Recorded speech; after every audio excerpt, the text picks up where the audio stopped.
Anyways, that's right, everybody. If you What? What the heck just happened there?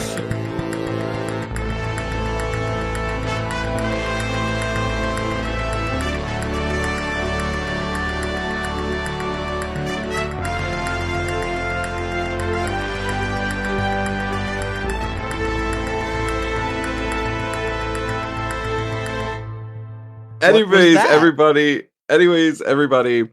if you have heard that intro, hopefully you know what this is. Has to do with Spider-Man, I think. And welcome back. It has been months. Literal, been honest to months, God, man. months. That was an intro? Yes. Very much The so. saddest I'm intro Peyton. we've ever done. I'm Peyton. Hey, everybody, welcome back to Has to Do with Spider-Man, I think. Thank God. Much better. My name's Jarrett, I'm Peyton. And I'm Noah. and today, after almost a year since the foundation of this podcast, and also since the airing of Madam Web, because that's what spawned this whole thing into existence, so God help us all, our team-up film is here, our Avengers. Can you guys believe it? It's been so long. I'm so excited to hear what everybody thinks about this, because it's taken way longer than I thought it was gonna. This writing process has got to be one of the most stressful things I've ever done. So the way that this worked for everybody listening at home, if you're familiar with Are You Afraid of the Dark Universe, they will take and split it down the middle, and then they cut off about midway through Act 2, and they swap, and one person writes one half, the other person writes the other. Since there's three of us, each of us handled a different act. So I myself wrote Act 1, Noah did Act 2, Peyton closed us off with Act 3. So there's a lot of effort that went into this, a lot of trying to work together as a team to plot everything and make sure it flowed as smoothly as possible. It may not be perfect. This is the first time go at it, but we're going to see how it works out. We've learned lessons, like a ton of lessons from this whole journey. We laughed, we cried, we came together over a project that will change the world, I believe. Maybe. Wow. If this is to the human experience, it speaks to the problems of man. Yeah. And oh boy, here we go. The universal human beliefs and mythologies that tie us together. Does it? Huh.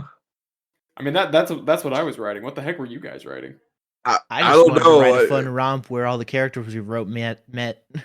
Yeah, if this is your first time joining us, first of all, thank you so much for joining us. How? Yeah, why here? Like we really appreciate you jumping in at the crossover, but that's like watching Avengers 2012 without having seen like Iron Man and stuff. You might understand what's going on, but it's also like you might go be able back. to follow along, but it's also like heck of a way to start. Probably a lot of people started that way, honestly. I think I did. I think I watched Captain America and then that.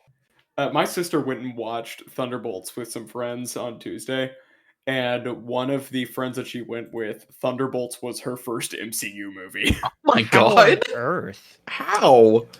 She said she did not follow along at all. Seriously? I mean, even Thunderbolts is kind of it explains everything that you need to know. I didn't have a joke. Okay, are we gonna start this script, guys? Well, wait, I have a couple predictions. Oh right, we have predictions for this episode. This is the first time that we have done predictions for an episode, ever, and I got a few. Most of these came from the Are You Afraid of the Dark Universe Discord. None of them came from Blue Sky except for one. It's more of a joke one. So one of them came from Blue Sky. Yeah. Okay. I'll tell y'all. So this one comes from Luke, from the Discord server. He says there are going to be less deaths via symbiotes than expected for a movie called Lethal Protectors, and only one of them will be a named character. Pretty good. Okay. Fair. Okay. Naturally, you would assume, given how the movies have gone thus far, that Lethal Protectors, the name originates from Venom. Mm-hmm. So your first instinct would be that it's a team of symbiotes, right? Right. It kind of hits too, like thinking about, I think it's also kind of poking fun at Venom 3 having having a shit ton of symbiotes, but none of them get named. And then all of them die except the main character. All of them die except for the main character, yeah. No, the Christmas symbiote survived. That's true. And Teddy Payne still has her symbiote.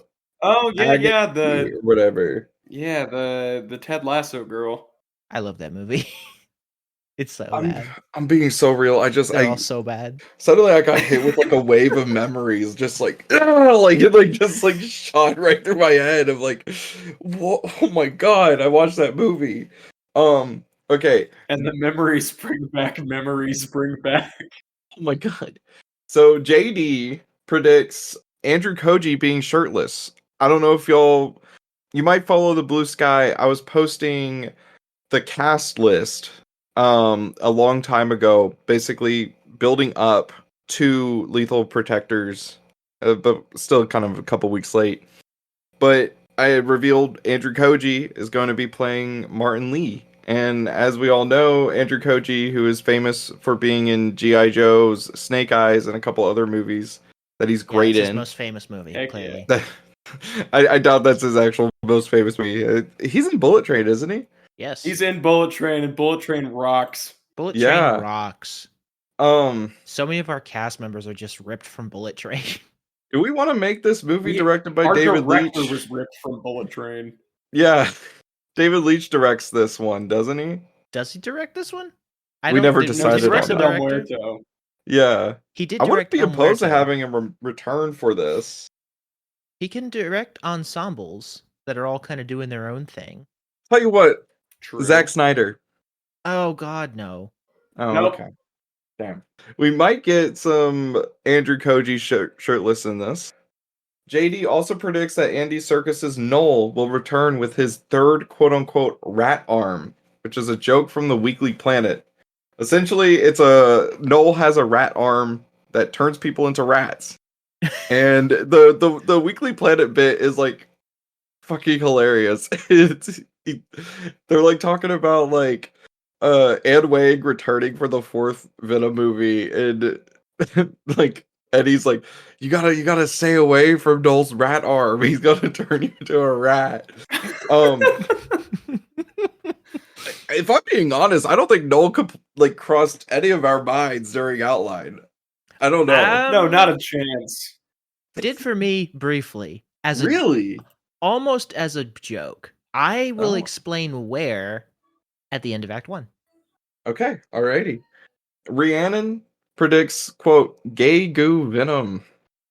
Valid and fair. Yeah, very fair. On account of like Carnage, that whole movie. That whole movie is just like the vibes they're impossible to not understand and see. I am out of the Eddie closet.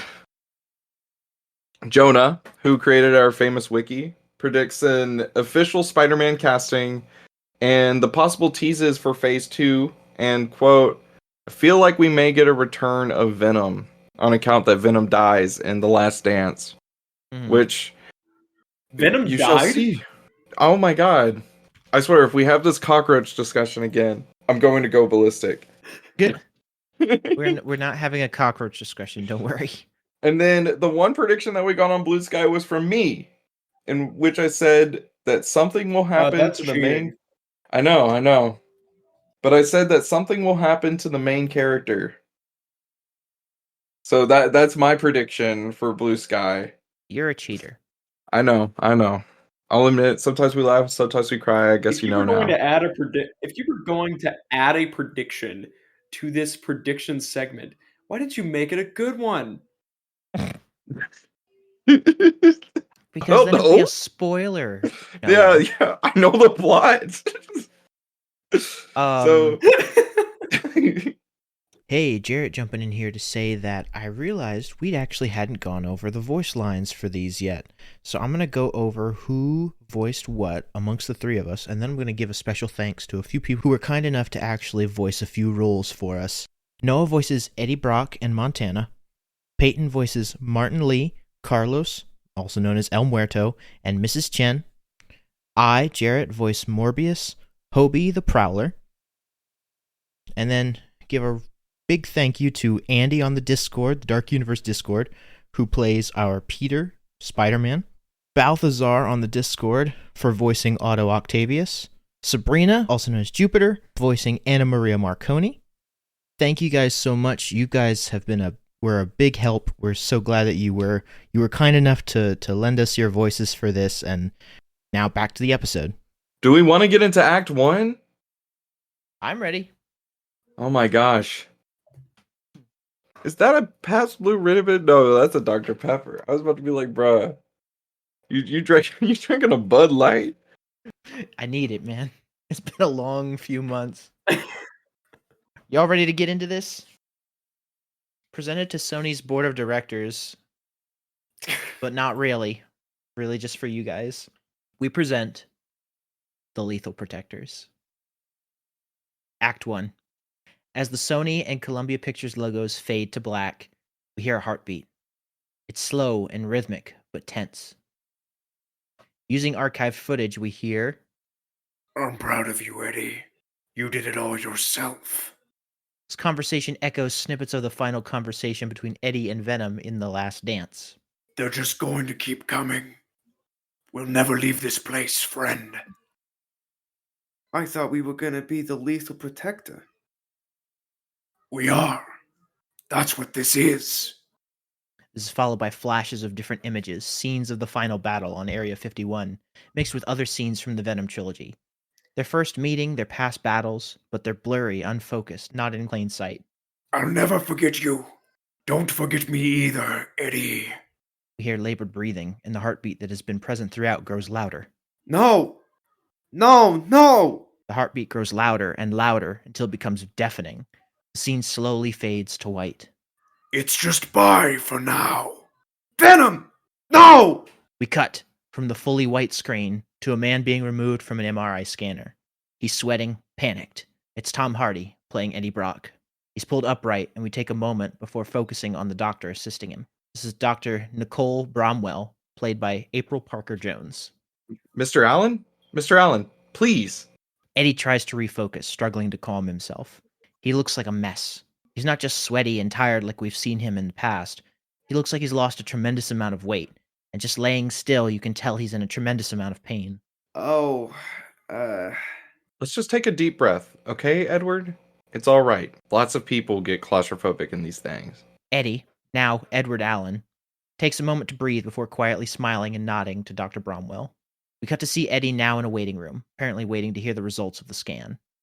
He looks unwell, again, like it hurts to just be sitting there. He's in one of those tiny, uncomfortable chairs they have in doctors' offices that make your whole body feel sore. After a moment, we watch Dr. Bromwell enter the room silently. We don't hear what is said, but we do see Eddie's face over her shoulder as it falls quietly as the conversation progresses. After a moment, we finally hear, How long do I have? 6, 7 months? Mr. Allen, normally I would have suggested immediate treatment, but under the circumstances, and having found it so late, I'm afraid there's not much we can do other than offer you something for the pain. Eddie says nothing. Is there anyone you can call? Maybe a friend to talk to? Eddie shakes his head. No, it's just me. There's a bit of brief comforting from Dr. Bromwell before she leaves. Eddie sighs and walks out of the emergency room into the freezing New York winter weather with a prescription for an intense pain medication. He fumbles with his coat pocket to put it away and pulls out his phone. We see him contemplate for a bit before shaking his head and making a call. It rings twice before someone answers. Anne Weighing, voiced by Michelle Williams. Hello? Hey, and it's Eddie. Eddie? Oh my god, how are you? We hadn't heard from you since you went to Mexico, and then we heard you were in Vegas? Yeah, I ended up back in New York. They took care of everything after Vegas, and I'm where I belong now. Eddie, I know that voice. Something's wrong. Something going on with Venom. We hear a baby yelling in the background, what sounds like Anne cursing under her breath. Eddie looks defeated. No. Venom's fine. He's just, it's been a really crazy couple of weeks. I just wanted to say hey. Yeah, Eddie, of course. Listen, if you need anything at all, talk to us, okay? You're not alone out there. Eddie looks around. He certainly feels very alone right now. Take care of yourself and Dan, okay? Yeah, of course. Goodbye, Eddie. Eddie ends the call and sighs before a gust of wind blasts him in the chest before it begins to snow. Puts the phone back in his pocket, swapping it out for the business card Dr. Bromwell had handed him on the way out. A homeless shelter called Feast. We cut away from Eddie walking down the snowy street to a desk inside watching the snow falling outside. Eddie is sitting at the desk, same one we saw in Prowlers, albeit a few months prior. So, Mr. Allen, I must say I'm impressed with your enthusiasm. Well, let's just say I can't not help a good cause. Fight the good fight, you know? Helping people is all I've ever really wanted. Sitting across from him are the two co-managers of this feast branch, May and Mary Parker, played by Tandaway Newton and Emma Roberts, respectively. Well, right now, what we really need is just a maintenance guy. Nothing too crazy, just keeping everything clean and working so that everyone in need can have a place to come and get a hot meal. Eddie smiles weakly and nods. It's about what he expected, since none of his experiences carried over to this new identity he's been given. It's not like he can explain any of that to them and be taken seriously. Besides, he just really needs the money. Well, did you have any other questions before we make our final decision? Eddie looks up, expecting bad news, but knowing he needs to know before he commits. Actually, I had some questions about available insurance policies. I was recently diagnosed with a form of cancer, and What kind? Man stands in the doorway. He's tall, stone-faced, his eyes narrow and focused. He looks mean and determined. He's well-dressed and actively fixing a cufflink while he talks. This is Martin Lee, played by Andrew Koji. I'm sorry? Your cancer. Where is it? What kind? May and Mary look surprised and a little embarrassed at their boss's questioning, but they don't speak up, not meeting his gaze. Throat and lungs. Pretty well along, too, from what they tell me. Are you a smoker? No, never touch the stuff. Just, unlucky, I guess.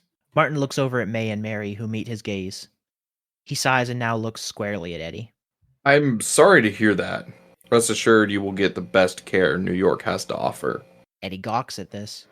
That's nice of you, sir, but I'm not really looking for charity. I just want to help people as much as I can with the time I have left. Well, what accommodations do you have? I'm kinda in between places right now, so I was originally planning to sleep and shower here, to be honest. But if that's not possible, then I can... Absolutely not. I own multiple nearby apartment complexes that have reserved rooms for families in need. Talk with Mary before you leave about getting set up with a room there. Sir, I don't know what to say. Don't say anything. I'll do everything in my power to make sure you get the medical care and accommodations you need, alright? You deserve nothing less, nor will I allow for anything less. He reaches out a gloved hand to shake Eddie's, which Eddie accepts before glancing back at May and Mary and nods. 6 months later. 6 months? Exactly. Does he know? What was he cooking? Eddie, now bald due to months of chemotherapy, sits at a desk facing a laptop. Across from him sits Hobie and Mindy, played by Aaron Pierre and Kiki Palmer, recent hires at Feast, eating and conversing between themselves. Hey, did you guys ever hear about the wreck of the Golden Mountain? Mindy looks up from her lunch to find that neither Hobie nor Eddie have looked away from their stuff. She nudges Hobie, who gives a quick look of confusion before turning to Eddie. Yeah. A large freighter just washed aground off the coast of San Francisco. Why? What rabbit hole did you stumble onto this time? He looks at Mindy and shrugs. She shakes her head. Eddie doesn't seem to notice. Apparently happened 30 years ago today and still hasn't been solved. It wasn't just any freighter. The people aboard were apparently traffickers. Mindy looks up from the table and stands over Eddie's shoulder to look at the screen. Wait, really? What happened to the people? Well, the people they had captured had already been killed, unfortunately. However, the traffickers were all found dead as well. Gunshot wounds, seemingly self-inflicted. Now it's Hobie's turn to get invested. That doesn't make any sense. Something else had to have happened. Well, apparently all that was left behind, besides all the bodies and a lot of blood, was the phrase, "The devil lived here." written on the walls in blood. Well, that's not creepy at all. Yeah, right. I mean, I used to live way out there, and I had never heard of this before now. You never told us you were from San Francisco. Eddie freezes. He normally tried to keep his stories about his past to a minimum. Yeah, I lived there briefly. Pursued a job opportunity that didn't really pan out for me. Born and raised here in the Big Apple, though. Eddie takes a sip of water. Hobie ponders something for a moment before choosing to speak up. Did you ever meet Venom? Eddie chokes on his drink and sits the bottle back down. He grimaces. Damn it. This was closer than he had wanted anyone to get. I mean, briefly, I guess. I mean, he was in the news a lot, obviously. How did he look? Was it like a suit or was it more like fluid-like? You know, I've heard plenty of people claim he's maybe an alien or using some type of super strong fabric. You ask me, it's got to be some type of tech. I'd love to get my hands on it, see how it works. Eddie looks clearly uncomfortable, which Mindy notices. She discreetly smacks Hobie on the shoulder, who looks at her blankly for a moment before shrugging. Anyway, whatever caused the shipwreck of this Golden Mountain was probably some sort of powered anomaly like Venom or that vampire creature out there. Now, I know you've heard about him. Eddie sighs and smirks, thankful for the topic to shift. Maybe in the tabloids. Hobie, baby, you don't really think there's a vampire running around New York, do you? This starts a conversation between them and the crazy stuff that's been going on in the past several years, ranging from official news stories to cryptic hearsay about animalistic creatures kidnapping people in the night. Around this time, Eddie gets a notification on his phone reminding him of his appointment. It's time for his next round of chemo. He rubs his balding head, exasperated, and politely excuses himself. Outside Feast, a car is already waiting for him. Passenger window rolls down, revealing Martin Lee is behind the wheel. He offers Eddie a ride. Eddie doesn't really want to take it, but he's both flattered and a little embarrassed that Martin went out of his way to do this, so he sheepishly opens the door. Eddie doesn't know what to make of Martin Lee. He seems standoffish and cold, but he's also gone out of his way to help Eddie time and time again. Martin can seemingly tell Eddie isn't feeling himself, so he decides to start making conversation. He mentions that he's getting ready to celebrate.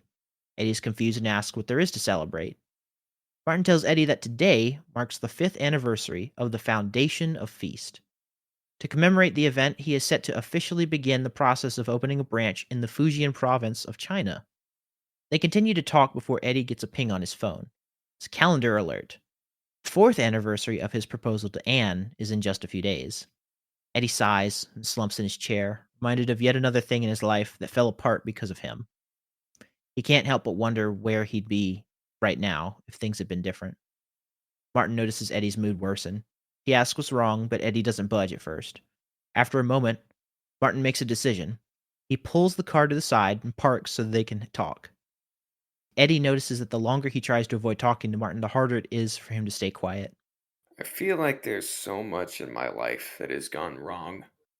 I've done so many things, but everyone and everything closest to me always ends up going away. I wish I could just go back, you know, trying to make things right. Martin stays silent for a moment. He looks at this man who seems beaten down by the world before he finally speaks. Eddie, the cards we're dealt with are ours. No one else's. What matters isn't the hand we're dealt, but how we play it. There are days where I wonder how much better my life would have been if I never left China as a boy. But I have to believe that it all happened for a reason. Otherwise, I never would have been able to found Feast. While I'm sure your hand seems really shitty right about now, I promise you, you are where you're meant to be. It just may take some time to figure out why. Eddie nods, still seeming down, but maybe a little more content. Once they arrive, Martin immediately offers to wait outside to take Eddie home after his treatment. Eddie politely declines, and he watches Martin wave as he drives away. He mumbles to himself, This is the hand I've been dealt. Then someone please tell me, how the hell do I fold? We jump to later that evening, as Eddie walks slowly back to the front desk. He looks exhausted and drained. Dr. Bromwell is following close behind to make sure that he is there to help Eddie should he need it. But Eddie seems insistent that he can do this himself. Front desk clerk passively mentions how kind Martin Lee is to pay for Eddie's treatment, which makes Eddie wince out of embarrassment. Yeah, it's swell, all right. Without another word, Eddie leaves the hospital and walks aimlessly down the street, staring at his phone as he walks. The notification for his proposal is still there. He shakes his head and swipes it away, eventually winding up at a random hole-in-the-wall bar. A bar with no name. This bar with no name is barely large enough to hold maybe 10 or 15 people, perfect size to be ignored by most anyone. There's no sign, no lights, but Eddie does smell alcohol, which is all the encouragement he needs to step inside. He sits at the far corner of the bar, gets a drink, takes a sip, and smiles. Unfortunately, the moment doesn't last long. Hey, I don't think you belong here. Eddie looks up from his first sip of alcohol in months to a large biker who is easily a foot taller than Eddie currently stands, an arm as thick as Eddie's neck. Behind him is what looks to be the rest of a small biker gang, who have stopped their game of pool to stare Eddie down from across the bar. Eddie winces from the smell of the guy. Look, buddy. I'm not your buddy, dude. Okay, dude, I just wanna... I'm not your dude, bro. What? Listen, you try to start something? I said walk away, or you get into some shit you don't want part of. Eddie sniffs again and winces. Just smells like it. Alright, that's it. Thug twists Eddie around to face him. Eddie responds by swinging the full glass over the man's head in one motion, which shatters. The thug doesn't even budge. Eddie throws a wide punch, which immediately sends him into heavy wheezing. This man is in no condition to be doing this. The thug tanks this hit without budging either. Oh, shit. The thug then picks up Eddie by the shirt and throws him onto the bar counter. Now just hold on there, partner. He's with me. Everyone else in the bar turns to face a man in a yellow and black plaid button-up and a cowboy hat, face masked in shadow. You talking to me? A couple of the other guys in the bar start to chuckle, but the man just turns to face them, raising his hat to meet their gaze. It's Montana, played once again by Walton Goggins. His hair has grown out into a very well-kept beard and mustache. Yes, sir, I am. And if you're smart, you'll do as I asked. Thug laughs and moves to grab Montana, who turns and punches him square in the jaw with a gloved hand. Eddie is shocked to hear a sound like a firecracker went off, as the thug is blown backwards, clean over Eddie's head and out the door of the bar. Montana turns to the rest of the gang, who at this point have forgotten about their pool game and are quickly making their way out. Montana quietly takes off the glove and asks if the seat next to Eddie is taken. Eddie confirms it isn't. Montana buys Eddie a drink. Montana tells Eddie that it doesn't take a mind reader to see that Eddie is having a rough go of things, and he looks like he may need a friend. Eddie nods, saying that his whole life feels like it's been full of loss and regret. Montana frowns and slowly nods. He can relate. They drink and laugh for a little while. Montana mentions that he's in between places at the moment, and Eddie mentions that he'd be more than welcome at Feast if he ever needed somewhere to stay. Montana mentions that there's a PWT, that's Promotional Wrestling Tournament, event going on not far from there the next day. Montana is insistent that it will help Eddie to take his mind off everything, really making a point of stressing that Bonesaw McGraw is going to be there, whoever that is. Eddie isn't too much of a wrestling fan at all, but he agrees to meet Montana there. After all this time, it felt nice to meet somebody who didn't treat him like he was made of glass. It was kind of nice. The next day, Eddie arrives to see that Montana is already there, busy talking with Hobie and May. Hobie attempts to awkwardly introduce the two, but Eddie assures him that he and Montana have already met. Hobie makes an audible sigh of relief. Oh, thank God. That means you can give him the tour of the place, right? I mean, I normally would, but I'm kind of in the middle of... Yeah, totally. But hey, can I talk to you for a second? They go off to one side where Mindy is sitting, and Eddie asks Hobie if he could go with them to the PWT tournament that night. Eddie wants to make Montana feel at home, and he's not very familiar with wrestling. Hobie frowns in response. What makes you think I know a thing about wrestling? I get my kicks through coding, not watching sweaty guys throw themselves around. Yeah, I don't know much either. That's why I need someone else I know to come with me. Martin overhears this conversation as he passes by and decides to speak up. What's happening? Eddie explains the situation to Martin, who perks up and smiles. Well, I'll go with you. You a wrestling fan? Well, I don't watch it much, but I do enjoy a good fight every now and then. He faces Eddie, puts up his dukes, and does a little mock foot shuffle, as if he's about to start boxing him. Eddie and Hobie exchange a confused glance at one another, probably wondering why Martin is pretending to box when they were talking about wrestling. Martin composes himself and turns to Hobie. And you're coming too, right, Hobart? Hobie looks exasperated, since he just had this conversation once before and would really not like to repeat himself to every person at Feast if he doesn't have to. He turns to Mindy, who mouths, Do it. Then reluctantly sighs. Sure, I'm in. It's around this time that Montana finishes his conversation with May and peeks in to see what's going on. Your fellas all right in here? Eddie smiles. You've got a whole posse tonight, Montana. Montana hollers in reaction and throws his hat in the air while Eddie and Martin laugh, leaving Hobie to groan under his breath. We cut from here to the long, long line outside the PWT arena that night, which is steadily moving. We see Montana leading the group. Eddie walks behind in a black tee. Hobie follows warily in a purple hoodie, and Martin is still dressed as if he's going to a dinner party. He seemingly doesn't own anything casual. We see them scan their tickets and be allowed in after being scanned for weapons or metal objects. Hobie goes last, seemingly worried about trying to go in. What's the matter, man? Nothing. I'm coming.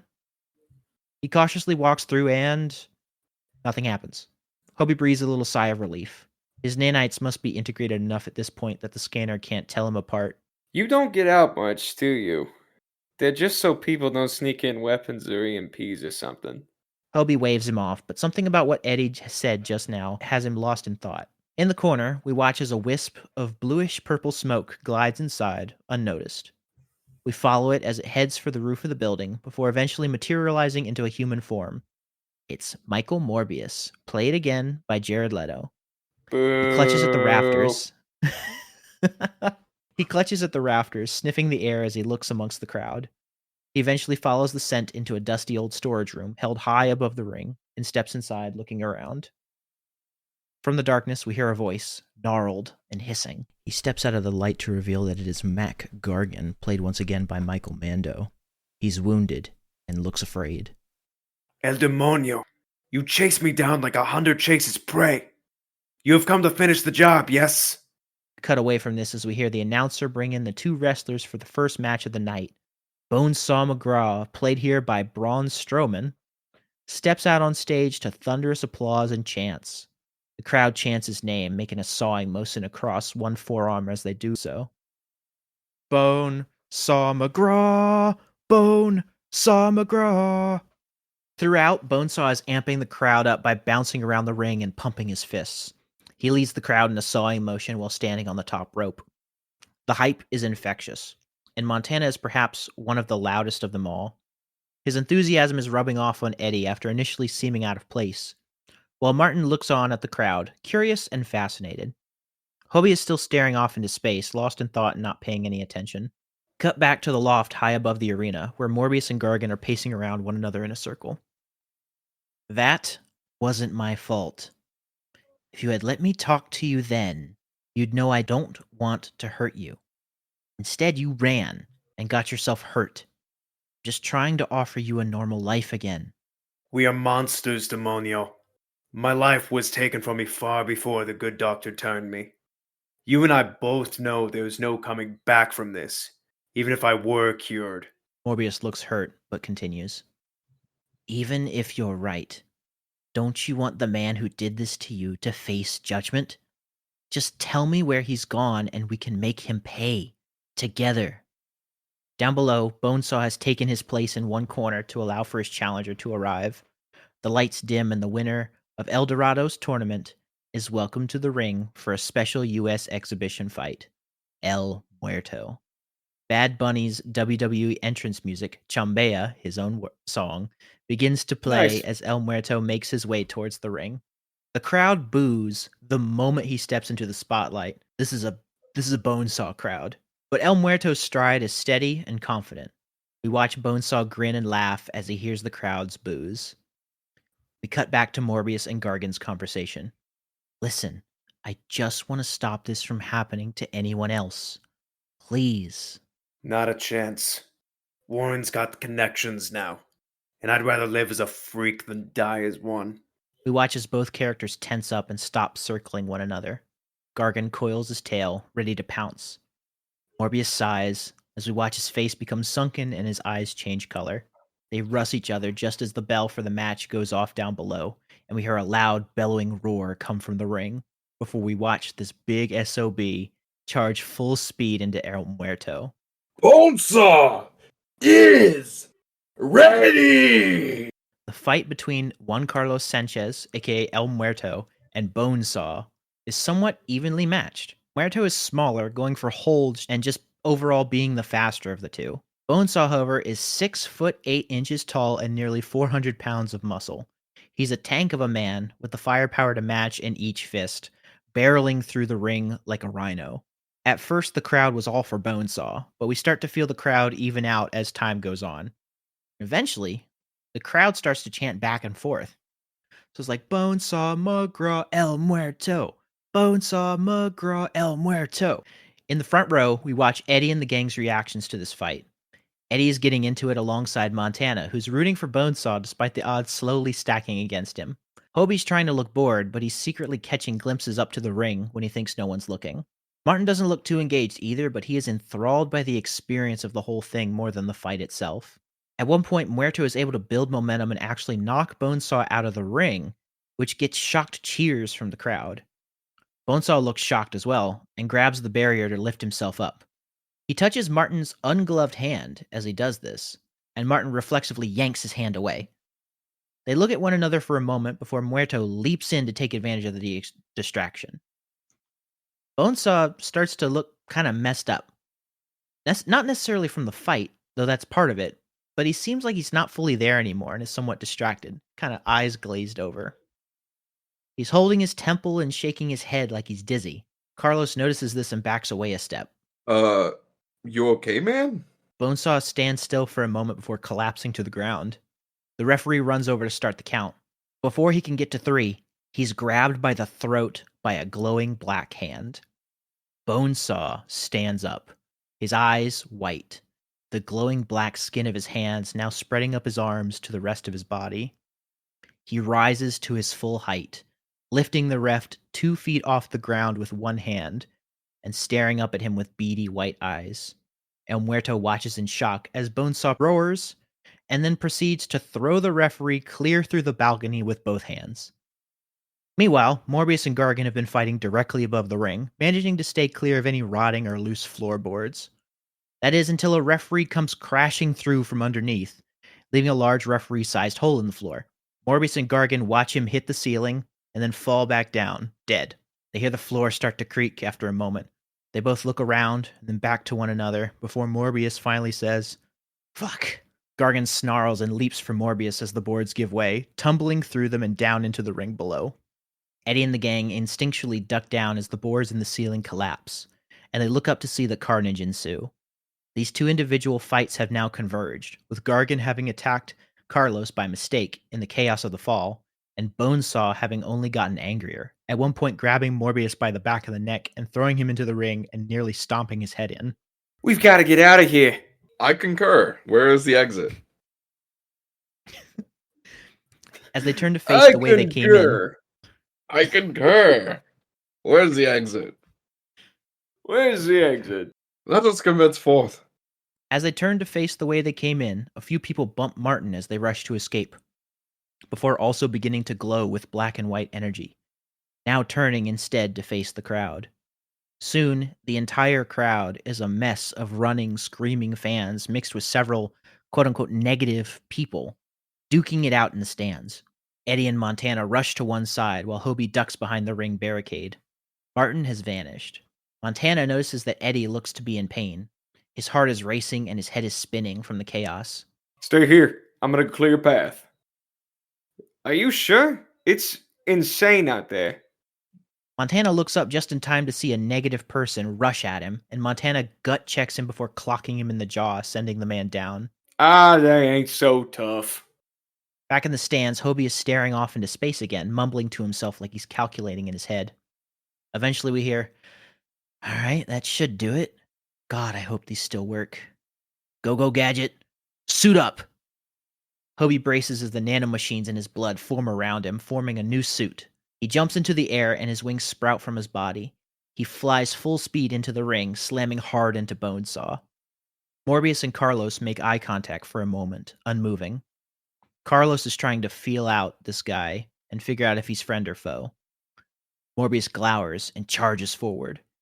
Carlos braces to dodge or counter in some way, only for Morbius to shoot past him and grab Gargan's tail, which was inches from stabbing Carlos in the back. He nods to him before swinging Gargan by the tail, throwing him towards the other corner of the ring and into Bonesaw. Carlos takes this as confirmation that Morbius is on his side, or as close to it as anyone can get right about now. He leaps in to aid the beatdown of Gargan. Meanwhile, Hobie is trading blows with Negative Bonesaw. He's getting his shit rocked, but he's dishing out as much as he's taking. Eventually, Hobie realizes none of them are about to win this based in pure strength alone. He throws Bonesaw behind him and flies to the center of the ring. I really wish I could have gotten some field tests before I had to use this. No time like the present! He puts one fist on the ground and begins to focus as the fight rages on around him. He just needs a few unbroken seconds to concentrate. Just a little longer. We watch as an electric field starts to arc out from and across his suit. From behind, Bonesaw has gotten up to the top rope and takes a big leap, preparing a flying elbow. Just before Bonesaw can make contact, Hobie yells, "Go, Gadget! Electropulse!" The arcs of electricity grow larger and larger until they start to form a field around Hobie, who screams as it blasts out of his body. Bonesaw is blown backwards as electricity envelops the ring and eventually spreads to the entire arena. The world goes white. We fade back to the arena. The surrounding equipment is fried, and we see there are hundreds of people laid out in the stands. All of the negative people have transformed back, including Bonesaw. The fighters in the arena are stirring and slowly regaining consciousness. Hobie is the first to stand, taking the opportunity to fly out of there and find someplace safe to transform back. Next up is Morbius, who looks for Gargan in the pile of bodies. He digs in his pockets until he finds a green syringe. After him is Martin, who seemingly was lost in the chaos of the crowd and was knocked out by the EMP. He looks around, surrounded by chaos and pain, and then turns to face the arena. He sees Morbius, gray sunken face and all, moving towards Gargan with something sharp in his hands. His shock and fear turns to anger in a moment. Stop! Morbius hears this and turns to face Martin, his face changing back as he does. Martin notices and is not having it, making his way into the ring to face down this living vampire. Oh no, you're not fooling me. I saw that. I saw what lurks behind those eyes. You're a killer. A monster. Now back away from him. I'm sure the police are already on their way. Morbius cocks an eyebrow at Martin and gestures at the man with literal pincers, scaly skin, and a tail, to which Martin responds, He may as well be a monster as well, but you will not harm him. At this point, Martin is fully in the ring, but is taken aback by Gargan's appearance and accidentally stumbles backwards, falling on his ass and brushing Gargan's leg as he falls. Gargan reacts to this by writhing and seizing as if he's in a seizure. It looks unbearably painful. What the hell did you do? Martin stands up, straightening his tie sternly. I did nothing. He is likely still under the same duress you put him in. Martin trails off as everyone regroups. Montana is helping Eddie to his feet, while Hobie is trying to look inconspicuous as he joins the group, and they all watch as Gargan begins to change. His body curls like a dead insect as it sizzles with black and white energy. His rough chunks of skin start to slowly soften. His tail thrashes and writhes until it falls off completely, and his pincers shrink down, allowing fingers to reappear in their place. Mac Gargan is human again, and naked as the day he was born. What did you just do? I tell you, I did nothing to that man. Perhaps you stabbed him with that weird syringe I saw you carrying. Don't try to deny having it. Morbius angrily reveals the syringe in his coat. This was a potential cure for him, but I never used it. Look, we note the syringe is still full. I was trying to get to him and make sure he was calm so I could tell him why I was here, that I could return him to a normal life if he wanted one. I know I'd have liked the choice at least. He stands up, grabbing Matt Gargan and throwing him over his shoulder. He glares at Martin, and then to the rest of the group. You all listen to me very carefully.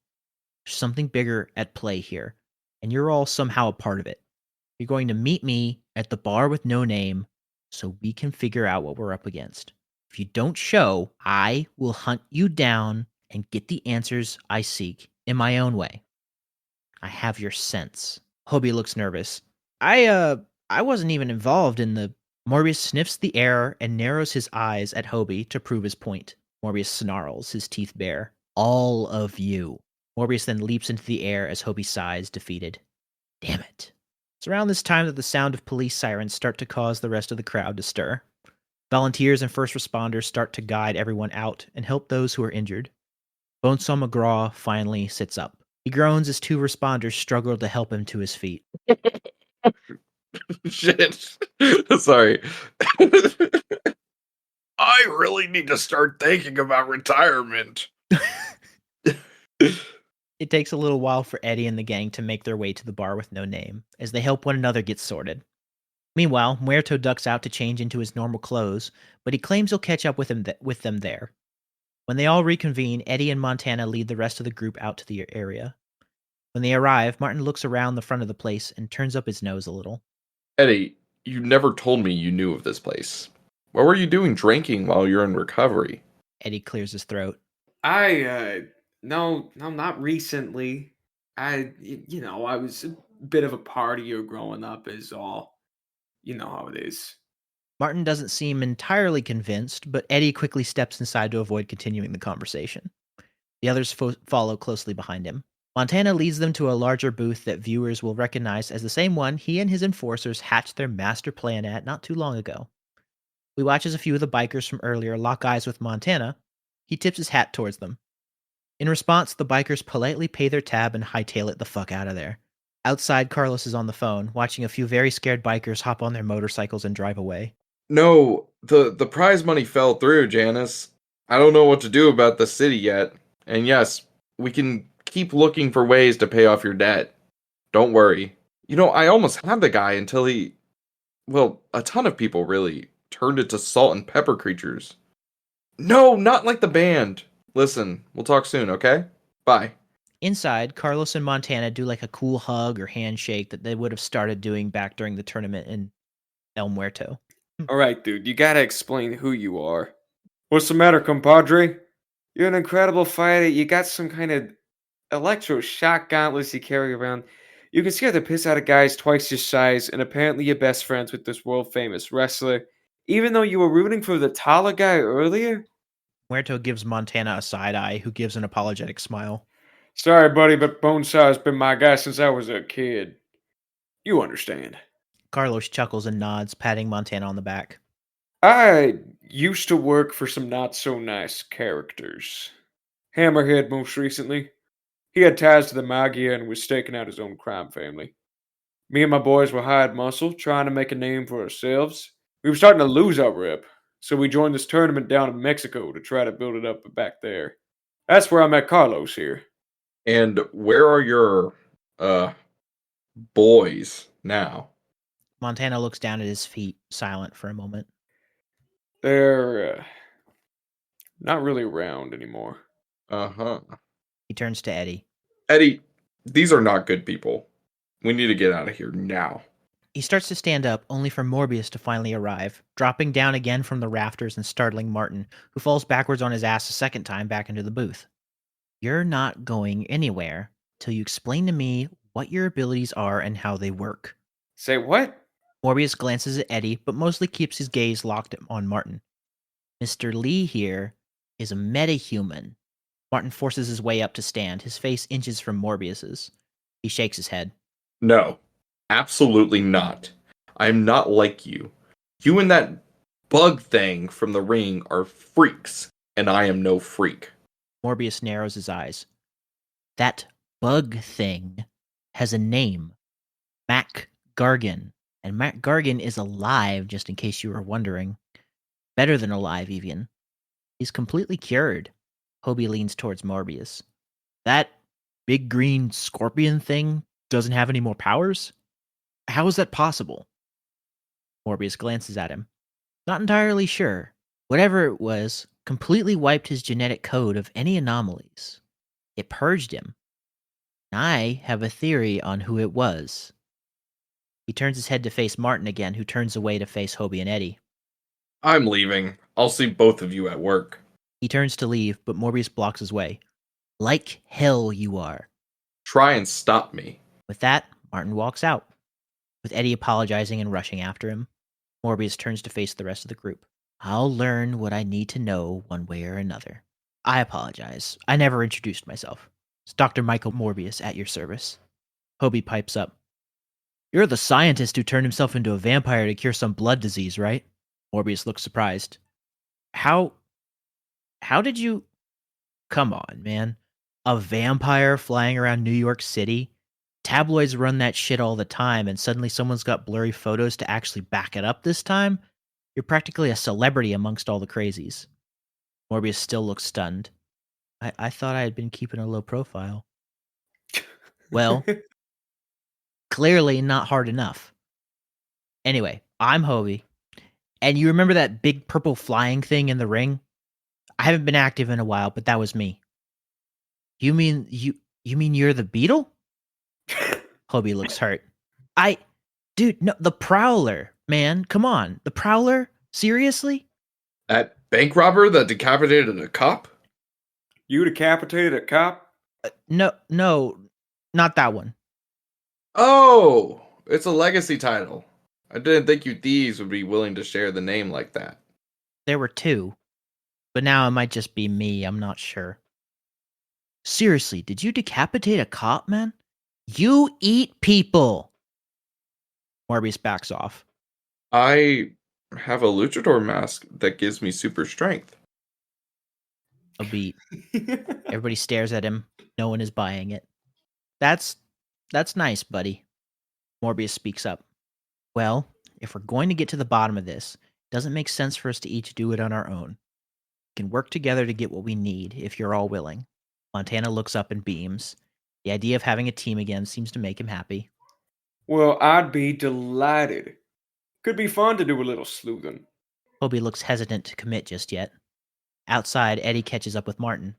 Hey, Martin, talk to me. What's going on, man? Martin turns to face Eddie. He's sweating, breathing hard. Looks to be on the verge of a panic attack. Hey, are you okay? Listen, Eddie, I haven't told you a lot about me. The moment that thing came into the bar, he was after me, trying to make me confess to something that I'm not doing. I felt backed into a corner and... He calms himself and slows his breathing before continuing. You can tell that he's repressing something that's clearly very traumatic for him. I just don't like that feeling, that helplessness. I can't let something like this happen. I understand, man. Martin scoffs. No, you don't. How could you? You never made anything of yourself. You lived like any other person, and then you were diagnosed with some disease. You're going to die, and you have lived for so long without anything as important as what I do on your shoulders. Eddie gets pissed. This isn't the Martin he knows, but he's not one to take shit like this lying down. Listen, asshole, I used to be a reporter, believe it or not. I interviewed billionaires. I went after the truth so I could share it with the world. I was a big deal. Then I barked up the wrong tree, and everything I built was thrown back in my face. So yes, I know how terrifying it is to have everything swiftly taken away in the wind. You're not special.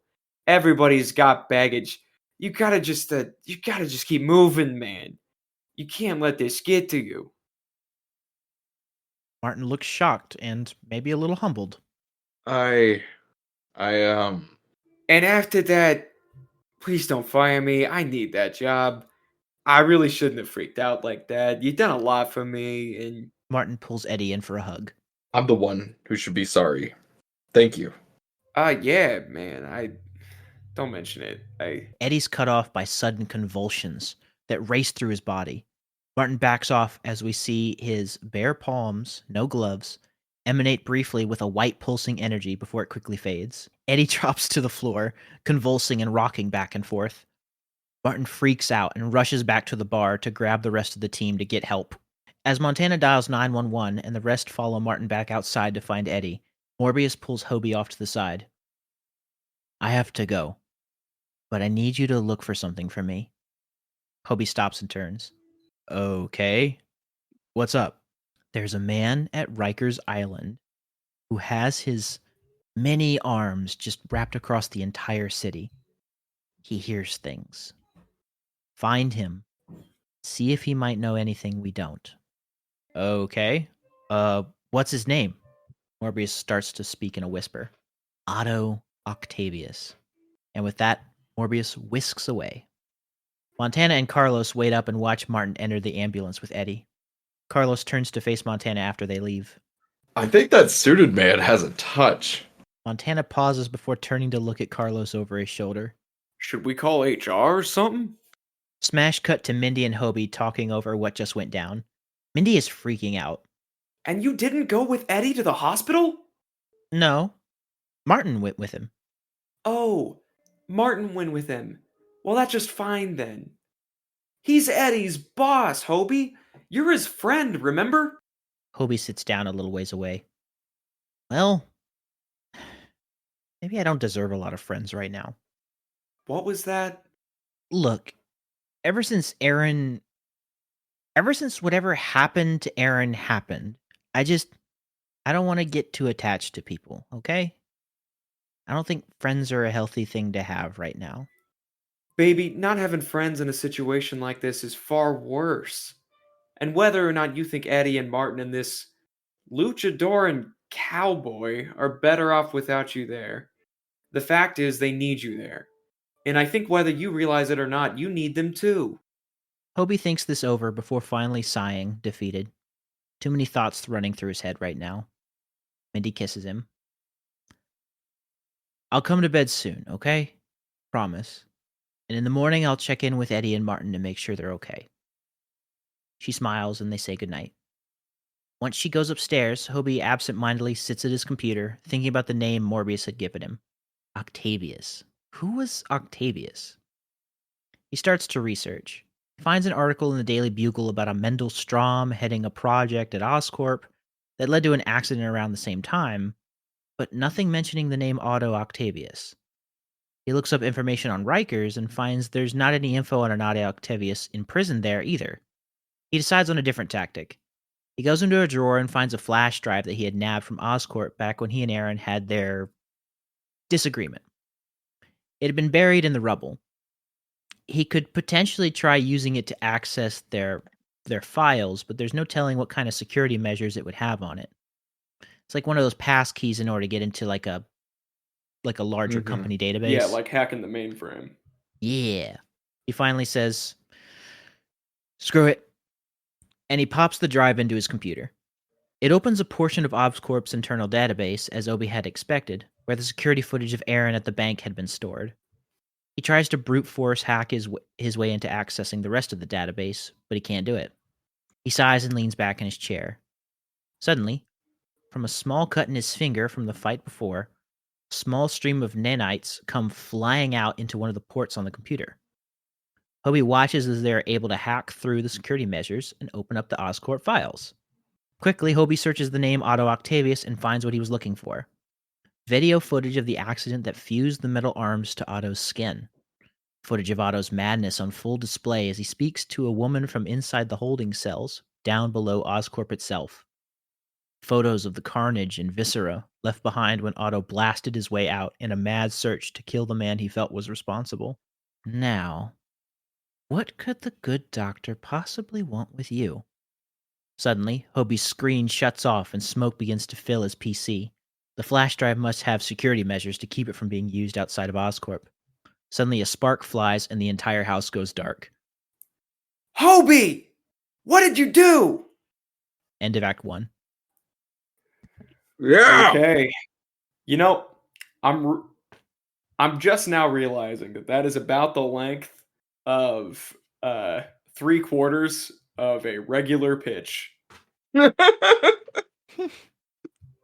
That's the length of one of my normal pitches. We are so screwed this evening.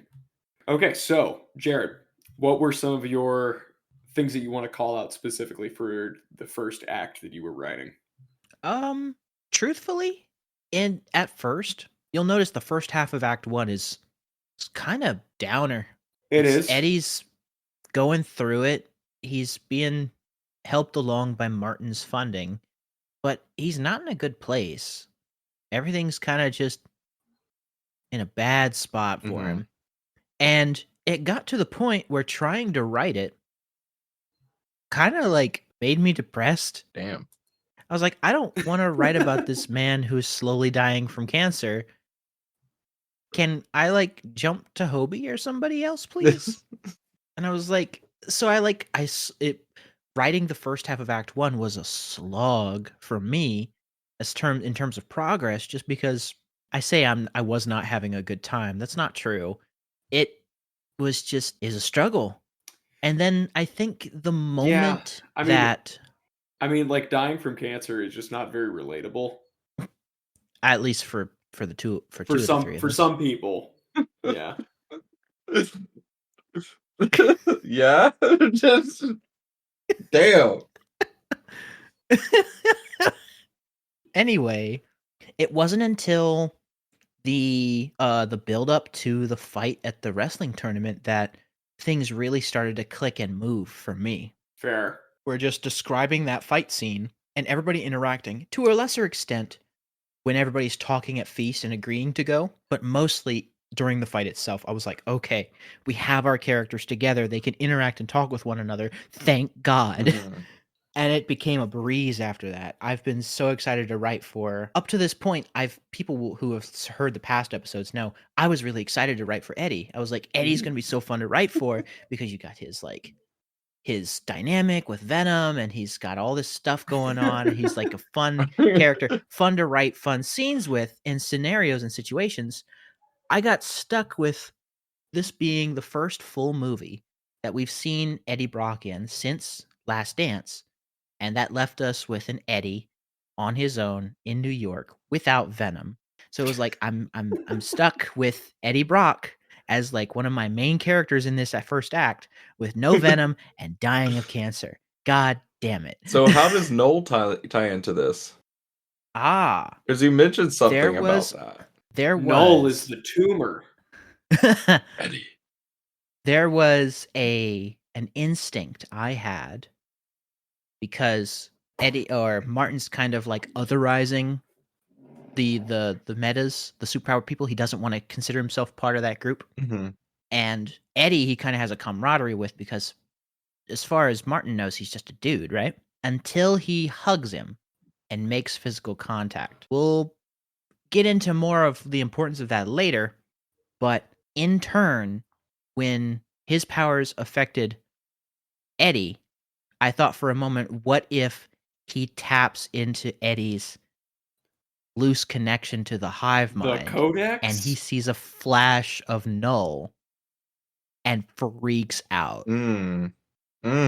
So because like Eddie still has his portion of it. It's only whole because of the bond between him and Venom. Mm-hmm. So once he interacts with it, or once he touches Eddie, he interacts with it. And he gets a flash of Null on his throne. And he's like, what the fuck? You're one of them. But Sure. I was like, what if Martin saw a glimpse of Null and that's the only time we see him in this whole script? And he's like, what the hell was that? That is admittedly pretty terrifying. It's kind of cool. Almost did it, decided against it, figured it was too unrelated to the plot to bother adding. That's fair. Are we ready to get into Act 2? Act 2. Are we ready to start Act 2? Noah's act. Yeah. He got his act together. Yes. No, this was the one that I wrote. Beginning in Act 2 with Scene 1. Eddie in the hospital. Black. Swirling black. We hear Eddie breathing softly. He is clearly asleep. It is peaceful in the dark. That is, until the voice. Awake. Eddie shoots awake, sweating profusely in a hospital bed, gasping for breath. He looks around, frenzied, before taking in his surroundings. His breathing becomes steady before he gingerly touches his throat. He's breathing deep, deeper than he's been able to for some time. His throat feels normal. He looks down, inspecting the hospital gown he's wearing. He's also connected to an IV tube and heart monitor, and the monitor is holding steady. He feels his forehead. Is it just him, or is his hair begun to grow back? He grabs a metal bedpan and inspects his face in the mirror. Rubbing his cheeks and eyes, his brow furrows. It might be a trick of the light, but he's looking better than he has in a while. Not since the days of his own show, even. He's spooked. Venom? You there, buddy? The door opens and two doctors enter. Eddie clumsily drops the bedpan and leans back into his pillow. First is Dr. Nicole Bromwell, and the second is Anna Maria Marconi. Both hold clipboards. Both study Eddie quizzically. Good morning, Eddie. It's nice to see you awake. What happened, Doc? Was it the tumor or the meds that took me out? Well, you were picked out outside of a bar last night. Evidently, you had too much to drink. And with that state you were in, it didn't take much to lay you out. Edward, you know the risks of heavy drinking with chemo, right? But I didn't drink. Well, even if your lips didn't touch any liquor, whatever you had that day, it must have been a panacea. Dr. Bromwell hands Eddie an x-ray sheet. These are your scans from last week. The tumor had metastasized. Bad news, yeah. Well, this is your x-ray from this morning. As far as Eddie can tell, this is the x-ray of a perfectly normal, healthy human throat. No tumor in sight. I don't follow. Mr. Allen, your cancer is gone. He pauses, staring at Anna Maria. His eyebrows narrow. I'm sorry, who are you? Are you BSing me? I'm another researcher. And no, Mr. Allen, this is no BS. It's a miracle in every sense of the word. Not only is the tumor gone, but the radiation from the chemo is gone too. Poof. Even the bruises you had from toppling onto the sidewalk vanished overnight.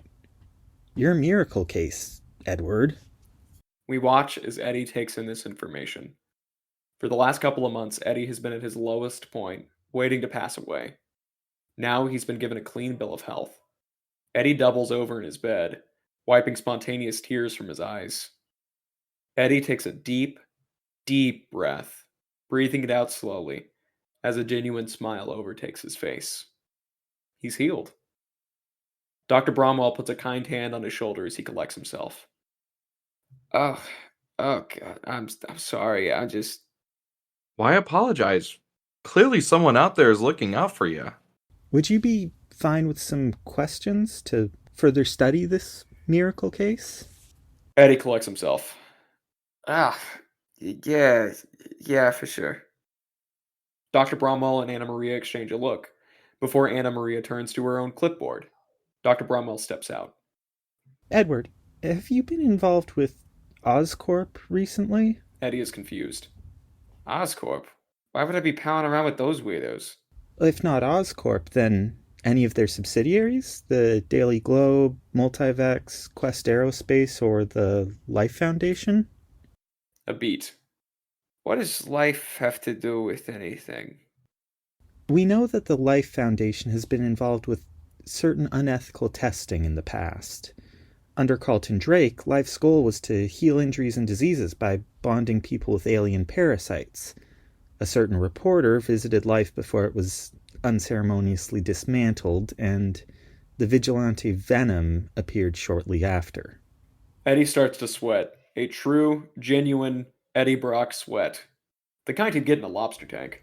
Drake was onto something with this symbiote testing, wasn't he, Mr. Brock? Oh. No. All of a sudden, Eddie sits up straight in his bed. Not this again. Eddie's arm clumsily rips the IV out of his arm, leaving a small red cut. This cut closes before his and Anna Maria's eyes.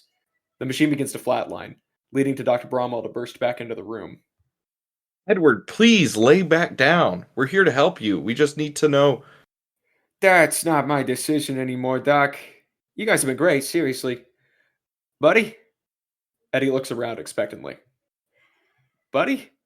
Eddie, are you feeling all right? Are you trying to speak to someone? Eddie looks crestfallen. Maybe this was all in his head. He begins to lay back down, before his arm throws the blanket from his lower half, and with surprising agility, his legs leap out of the bed and through the door. Dr. Bromwell and Anna Maria immediately call for security to bring Eddie back. Dr. Bromwell sighs. She looks at Anna Maria with a knowing look. Well, I think this answers your symbiote question. If I know the truth, so does Oscorp. That won't be good for anyone. Eddie is flying down the hallway. His movements are more controlled and precise than they ever were with Venom, but also more mechanical and sterile in a way. Eddie is whooping. He hasn't moved like this in months. It's good to have you back, buddy. Once again, no answer. Eddie vaults over a cart with a bunch of jello, causing the nursing aide leading the cart to scream. He hits an expertly timed somersault, breaking into another sprint. This time, though, his legs are taking him straight towards a wall. Left! Eddie's body hangs a sudden left, busting into the hospital stairwell, 5 stories up. Without thinking, Eddie leaps over the railing, his body flailing, before hitting the ground in a perfect superhero landing. What the hell? Eddie rolls backwards, launching into another full sprint, bursting into the hospital lobby. Eddie finally slows down, noticing that he is now surrounded by a bunch of normal people, wearing only a hospital robe. And it is drafty. You gotta tell me you have a plan, Venom. Silence. What is this, bro? The silent treatment for letting you die or something? That's my bad. I'll take that. But just talk to me. Before another word, hospital security arrives. 2 officers hold tasers in their hands. Evidently, they've been told they can be a little rougher with Eddie. Sir, please come back to your room. You're not well. Yeah, you can have all the jello you want if you come back with us. The hell kind of bargaining chip is that? Dude, the jello here sucks ass. Eddie holds his hands up, slowly turning. The visitors in the hospital lobby get a full view of Eddie's bare behind as his robe flaps behind him. You don't want to do this, guys. I've got someone up my sleeve. Eddie's loose gown sleeves drop down his arms. Mask. Nothing again. Mask. Dude, mask. You say copy. Do you not remember our thing? Come on. Come with us, Brock. I don't think I can do that. Venom, wake up. The first guard fires his taser, but just as a shock prod is about to reach Eddie, a white tendril shoots out of his back and Eddie goes flying backwards. In an instant, he is flung right past the front desk, visitors entering the hospital, and finally out the front door. The guards chase after him, but once they're outside, there's no sign of Eddie. Discouraged, they holster their tasers with a sigh. The jello isn't that bad. Dude, it's freaking awful. Panning up, we find Eddie shivering in the fetal position on a nearby rooftop. His eyes are bugging out of his head and his chest is heaving. You're not Venom, are you? Once more, silence. Scene 2. Martin, May, Mary. Feast, the building, is full of people getting ready for the 5-year anniversary. The patrons are chummy, happy to be celebrating this pillar of the community together. May directs the decorating, and Mary helps with cooking casseroles and baking treats. Everyone is having a great time, except for Martin Lee, clearly uncomfortable in this massive crowd. Still, he shakes hands and compliments the balloon arrangements. With each shake, he grimaces a bit deeper. Ooh, Mr. Lee, over here. Martin catches Mary's eye and is relieved to see someone he knows well. He moves through the crowd. Mary is currently chopping carrots, which she scoops into a bowl for carrot cake.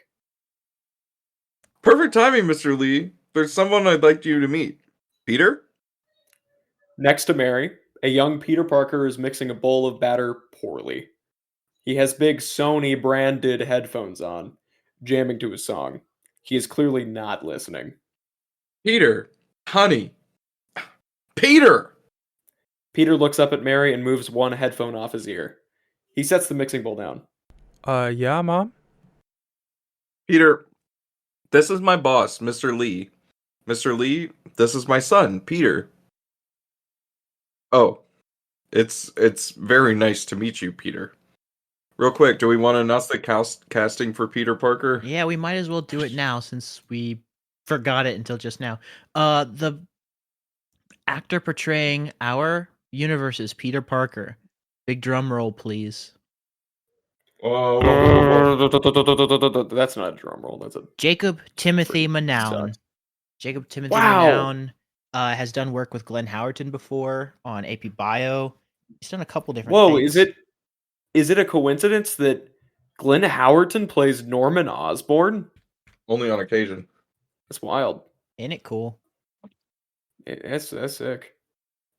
Martin extends a gloved hand for a shake, and Peter moves to shake it.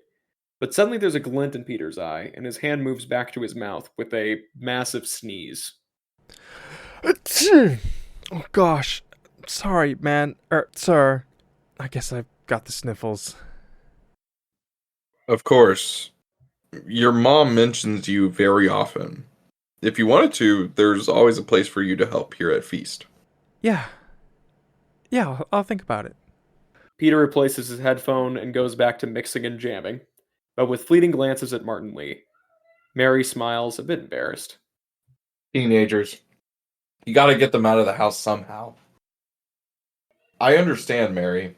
That sense of responsibility doesn't just come from nowhere. It must be developed over time. I'll see if we can't get him here more often this summer. Helping people is in Richard and I's blood. Clearly. As he says this, Martin feels an odd sensation in his hand. Once Mary's back is turned, he checks underneath his glove. His hand is glowing white. Cursing, he turns to leave and tries to weave through the minefield of employees and visitors. Sweat beads his forehead.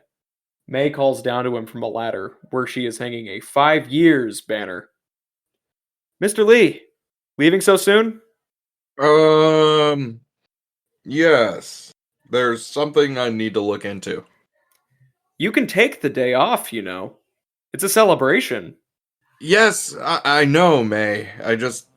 Thank you for throwing the party. I'll be back soon. But it hasn't even started yet. Before May hears an answer, Martin has made his way outside, pulling his jacket close to him. May considers this with a raised eyebrow, but returns to hanging the banner. But following the path that Martin took through the crowd, there is a faint, shimmering trail of negative particles flecking the room. Scene 3. Rikers Island. Oh, wait a minute. Sorry. We're going to just preface this, people listening. At the end of Otto, I said Otto Octavius was on the raft. That's my bad. I meant this place. I was trying to think of the name of the prison from Spider-Man PS4, and they used the raft, I think, when it's not supposed to be the raft. Anyway, it's supposed to be Rikers Island. Rikers Island is the New York Spider-Man prison. So he went to Rikers, not the raft. The raft is a different thing. Alrighty. Anyway, so Okay. retcon that into your recollection of Otto. He went to Rikers, not the raft. Put that on your wiki. Hobie soars through the skies of New York. It takes a bit to see him at first, but that's when we see that he has camouflage mode engaged with reflective hexagonal paneling. He passes a flock of pigeons and nods to them. He blasts away, leaving a flock of confused birds behind him. Rikers Island is Hobie's destination, and it stands out from the East River like a flat slice of gray and a lot of blue. As Hobie comes into Rikers' perimeter, he holds his wrist up to hack into certain security measures. He tunes into the radio chatter, making sure his approach is unnoticed. Finding a secluded spot, Hobie drops out of the sky and lands softly on the roof of a building. Stepping close to a vent, Hobie presses his hand onto the ducts, deploying nanites to clear the way for his infiltration. A map appears on his wrist monitor, and he slips inside the building. Infiltration stuff happens next. Sneaking around corners, avoiding guards, disabling alarms, yada yada yada. Before Hobie, still cloaked, arrives at his destination. A prison cell. Not just any prison cell, however. In the deepest, darkest part of Rikers, exiting from an elevator, this cell seems positively cozy. It is a box of bulletproof glass, giving a view of everything inside. An armchair, a record player, even a coffee pot. The occupant is reclined on said chair, perusing a book on psychology, while the mechanical arms attached to his back make coffee and change the record. The man hums along to the classical music playing, content. Hobie steps up to the glass, confused. Is this Otto Octavius? In the flesh, intruder. Startled, Hobie freezes. You can come out now. My arms have motion sensors, you know. It was a necessary addition to help me keep tabs on my surroundings. Sneaking up on me is inadvisable. Hobie takes a breath and removes his cloak. This is our best look at Hobie's new suit. Sleek, high-tech, and very, very purple. Not a bad design for a cloaking mechanism. It works to stay in the background, but paneling like you've chosen can leave seams. It's obvious up close. Wasn't really here for tips, but thanks. That's too bad.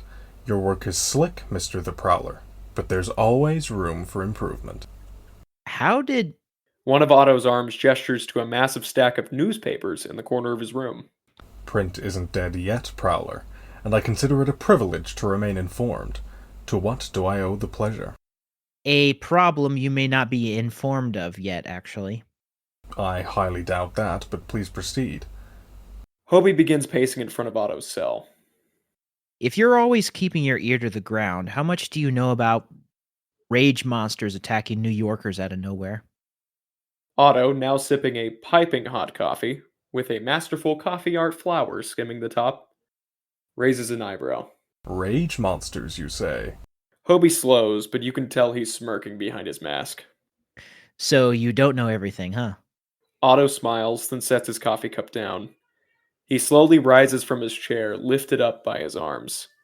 The arms carry him to the edge of the cell, raising him along the wall until he is towering over Hobie. Hobie steps back, intimidated. Do not confuse me for a simpleton, Hobart Brown. I know everything. Even if something slips through the cracks, it will be mine to know eventually.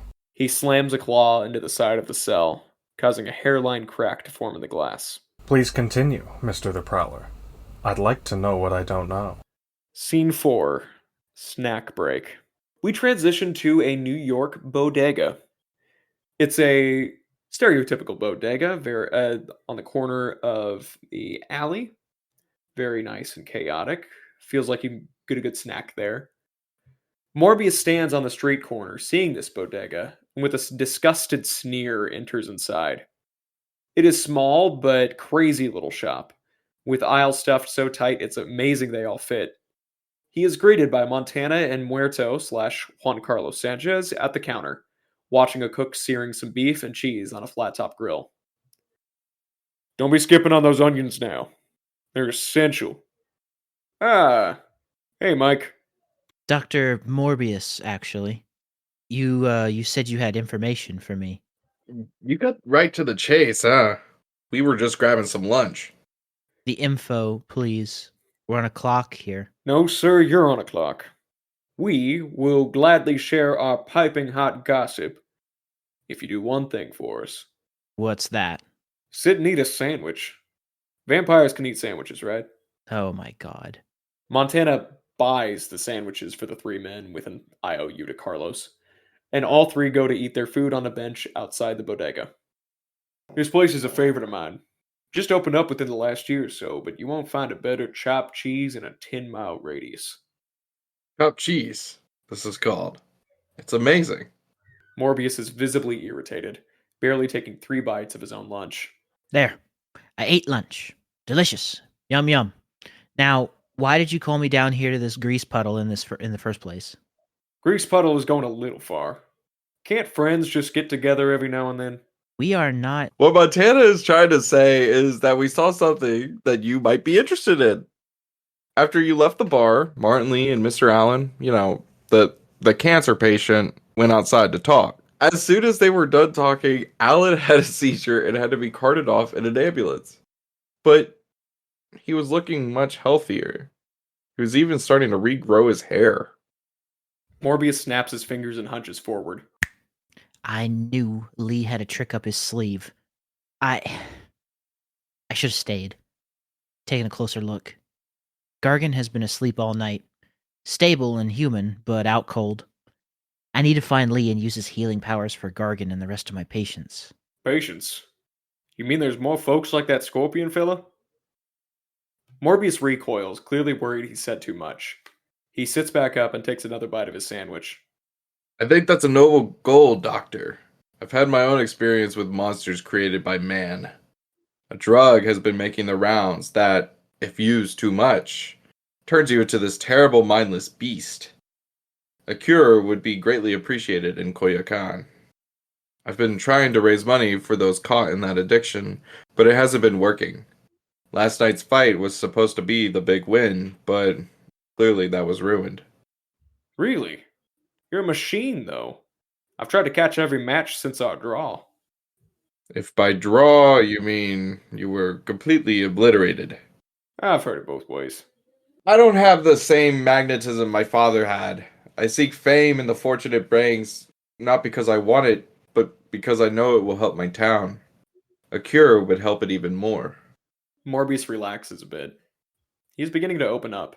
I run a clinic for a very specific group of people who have been victimized by the mad scientists in this city. Being a bastard of science myself, I feel obligated to help in any way I can. I lost my sons years ago to gang violence that I accidentally instigated, and then lost my surrogate sons just recently when I tried to stage a coup against one of the biggest crime lords in town. Juan Carlos and Morbius turn and stare at Montana, silent. Now see, I thought we were all sharing our deepest, darkest secrets. Morbius ignores him. For that reason, we need to find Martin Lee and use whatever healing power he has to cure the people in my clinic and your people, Mr. Sanchez. I know he runs that feast organization. If he's anywhere, he'll be there. So we go together. Deal. Now, As soon as the deal is made, Carlos convulses on the bench, doubling over in pain. His skin starts to turn pitch black, and an eerie white aura exudes from his person. He's turned negative. Ah, hell. Evil Carlos moves to grab the two other men, but Morbius successfully uses his bat speed to dive out of the way.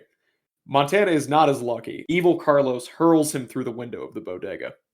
Morbius immediately springs into action, diving for Evil Carlos and trying to scratch at him with his bat claws. However, Evil Muerto has put on his Muerto mask, giving him incredible strength. He takes a few hits before grabbing Morbius and pounding him into the sidewalk. The good doctor takes the hit, breaking free from the grasp and using bat speed again, I guess, leaps onto Carlos's back with a chokehold to try to bring him down. He is unfortunately pulled into the bodega by the negative whip of Negative Montana, who has also been negativified. Morbius crashes through the shelf of Hostess snacks, product placement. Underneath his jacket, Evil Montana has one active shocker gauntlet, with the Electro Whip fully extended. He speaks with an uncomfortably distorted voice. We can't be letting you visit Mr. Lee, Mike. His skills are, shall we say, proprietary. Mr. Lee will never lower himself to the level of a monster like you. Perfect. That's exactly what I was thinking. That's amazing. Thank you. So much for his famously philanthropic charity, then. Carlos leaps back into the bodega as the cashier runs outside, screaming. There is an extended fight as the three men trash the bodega. Morbius' skills are on display, using his speed to bob and weave between Carlos's massive swings and even slipping through the loop of Montana's electric lasso. Morbius, thinking quickly, ends the fight by using Carlos's strength and Montana's lasso to electrocute them both, knocking them out of the fight. As they fall to the ground, the negative energy dissipates, and Carlos and Montana return to normal. While Morbius plans his next move, the owner of the bodega comes downstairs shouting expletives in Mandarin. It's Mrs. Chen, played by Peggy Lou. Yes! My store! It's a wreck! She spies Morbius, still with fangs and claws bared. Jishugui! Get out! Get out! I apologize, ma'am. I'll pay for the damages within the week, I promise. Before Mrs. Chen can protest, Morbius picks up the unconscious bodies of Carlos and Montana and leaps out of the store, heading towards Feast as fast as he can. Mrs. Chen cameo. We're in New York. She's franchised Yeah, out. baby! She's franchised out. Yeah! She used the casino earnings to make new stores around the country. Yeah! Mrs. Chen will do this until she's Did I 90. pronounce Mhm. vampire in Mandarin correct? You did somehow. God. Congratulations. Scene 5. When will my reflection show? Cut to Eddie's apartment next to Feast. Quiet for a moment. Eddie's apartment is very quaint, but cozy. A messy bed is in the corner on the window, with a desk on the opposite wall littered with medical documents. A full-length mirror hangs on the closet door. It catches the light from the window, looking out into a sunny New York afternoon, and the silence is broken by Eddie flinging the window open and flopping down onto his bed, panting furiously. Once he catches his breath, Eddie sits up, still holding his throat and running his fingers through newly grown hair. I'm gonna live. A beat. I need clothes. Eddie quickly changes out of his hospital robe and puts on the Eddie Brock classic of a gray t-shirt, jeans, and leather jacket. He walks to the mirror to inspect himself and jumps. Staring out of the mirror is something like Venom, but definitely not Venom. It is a lanky, muscular, pale white body with black veins running the length of the torso. The face is a black mask with slick white teeth and deep red eyes. It stands still, seemingly studying its host. Not much of a talker, are you? Nothing. Listen, I don't know who you are, but thank you for saving me. It might take a bit, but I'm happy to have you hitching a ride. Eddie turns away to pick up his wallet from the desk. You're welcome. Eddie quickly looks back in the mirror, but only sees himself. He stuffs his wallet in his pocket and leaves his apartment. And I think that's a good time to stop this first part. So what I want to say before I forget, because I know it'll come up more in the second half, but I really like the idea that this symbiote, this thing that is attached to Eddie now, just it very clearly has a different way. Like, it's very clearly a different bond. Obviously, he talks less, but his movements are very, like, stiff and mechanical. Almost like he's being controlled by, like, a robot rather than, like, something organic or alien. He's much thinner. Obviously, the color is inverted, but also he doesn't speak with, like, a Eddie, like, deep, like, "Urgh."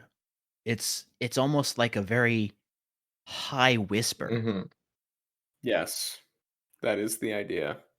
It's just a lot of little neat touches that make him similar but very distinct from what we've seen in the past. The way that you read this symbiote voice, I don't know how often y'all watch like analog horror shit, but anytime that there's like a creepy thing that happens in like an analog horror thing, like the Mandela catalog and stuff, that's the kind of voice that they always give. Like it's like, you're in danger. Like that type of thing. And it's almost like I know this, I don't know if this is your intention when writing this voice, but it's scary. like it's like compared to the Eddie to the Venom voice that we've had in like the past 3 movies. This one is just like heartless and kind of scary, and it's like if I heard that voice in a dark room, I would not go into that dark room. It's supposed to be very unsettling for sure. Yeah, I really like it. But yeah, that concludes the first part of Lethal Protectors. This act is also very Mm-hmm. It's immediately a different vibe from Act 1, which is a good thing. But it's like you can tell how different our writing styles are just from the moment Act 1 ends and Act 2 starts. This is a very interesting like exercise. I think so too. It's really cool. It makes me hyped to do future crossovers with y'all because it's like our styles are so different. I'll have to see if Trying to I'm blend them available. together maybe a little bit more fluidly in future maybe would be really cool. But guys, thank you so much for watching thus far. Please tune into part 2. We're gonna end this recording and we're gonna jump right into it and just finish this. We're on page 50 of 111, not counting the title page, so you're in for even more if you tune into part 2. So we hope you do that. Thank you guys so much for listening. We'll see you in part 2. Thank you very much. Bye-bye. Bye-bye.